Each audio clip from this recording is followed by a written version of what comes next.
Hi everyone, in this short video I will shortly highlight the high time frame count and then go into my local time frame scenarios, and in the end I will also show you a couple of Elliott wave websites with lots of information that I used to learn Elliott waves over the past couple of years, and I will put the link in the comments. So that being said, let's go to my current preferred scenario on the higher time frame, which is that wave 4 is not yet finished and we are in a 1, 2, 3, 4, where 4 then is an expanded flat.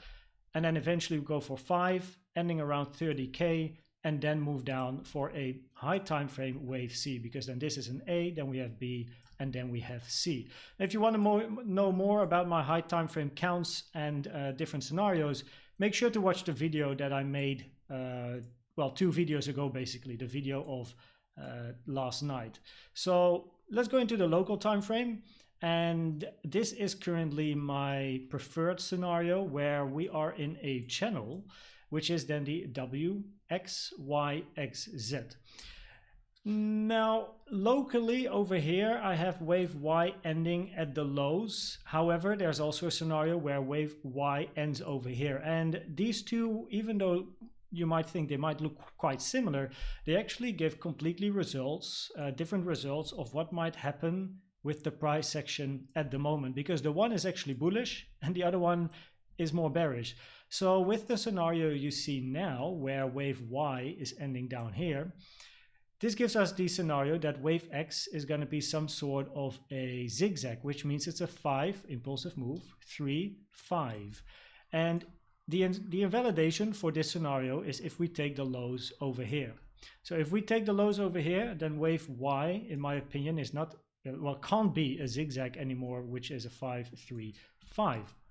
Also, a zigzag, usually the retracement of a zigzag, so basically the retracement of the impulse in a zigzag, usually doesn't really close below the 786 Fibonacci, which it did, because over here this area is the 886, so we definitely close below the 786 area. It can happen that candles will close at like 85.4 Fibonacci, but it is a very, very deep retracement that we have over here. And if I show you how deep we went, you can see the red line is the 886, the orange line is the 786. And yeah, we did hit the 886, so it's quite a deep retracement. So I'm not actually sure if my preferred scenario now is having wave Y here. I think it works better with my other scenario where wave Y is actually at this low. So let's change to that scenario where it's still a W, X, Y, X, Z. It's just that locally over here, my count is a little bit different. So that being said, let's open this one, and yeah, so there we go.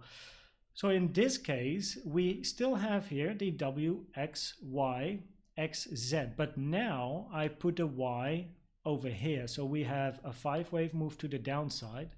Then we get this, well, what is this? This expanded flat. And by the way, this 5-wave move is also an expanded flat because we have a 3, 3, 5.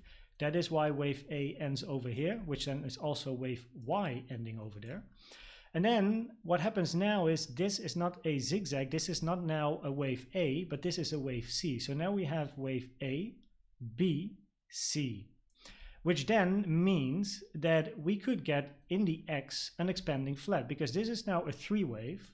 So this can now also be a 3-wave, followed by an explosive 5-wave to the upside, hitting the target box and also the 786 Fib, which would be nice because that's an important target for X as well.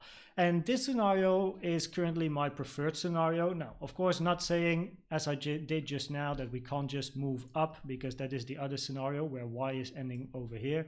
But currently this scenario gives me a better feeling, because this also looks like a triangle, and triangles are forming in a wave 4, in a wave B, or in a wave X.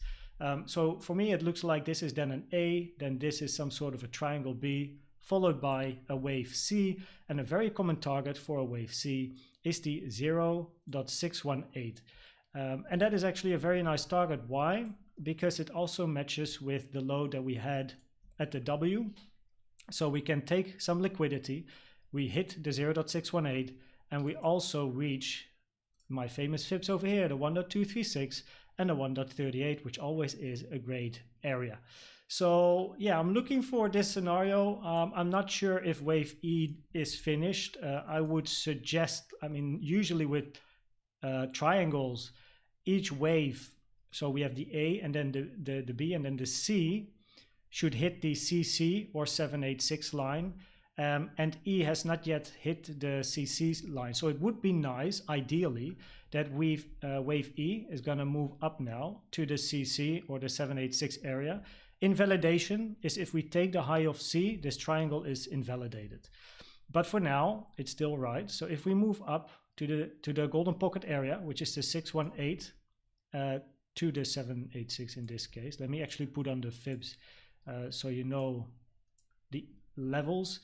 So it would be nice if we move up for wave E in this triangle, then move down to take the liquidity, hit the 0.618. Maybe we get some wicks to the downside, yes, but then eventually move up again for the C and hit the target box. So these are the scenarios that I have on the local time frame. So again, one is bullish, where this is an A and then this is some sort of a B and then we have C, or bearish, which is this is A, this is B, and then this is C. So I have a scenario where it goes up, where the invalidation is, well, taking these, or if for this scenario that you see right now, the invalidation is basically taking the highs of the triangle, because if this is indeed a triangle, it should go down. But if this is the end of Y, then we should move to the upside, which is, of course, with this scenario over here. If the end of Y is over here, then we're not allowed to take this low. So then it is a 1 or A, B, C. So those are the invalidations. So the invalidation of this scenario is taking this low. And the invalidation of this scenario, I'm looking, yeah, the invalidation of this scenario, so A, B, C, is basically if we're going to take the triangle highs, which would mean we would very likely move to the upside. So that being said, this is the lower time frame count, as well as shortly highlighted the higher time frame count. And now I want to show you the websites that I use to study Elliott wave theory. Now, the website that I show you right now, this is the website that can be used for basic Elliott wave theory. However, the Fibonacci targets over here are really, really good. It gives you a lot of information and it's all quite simple. So I would suggest, if you're new to Elliott wave theory, start with this website, and I will post a link in the comment section below the video.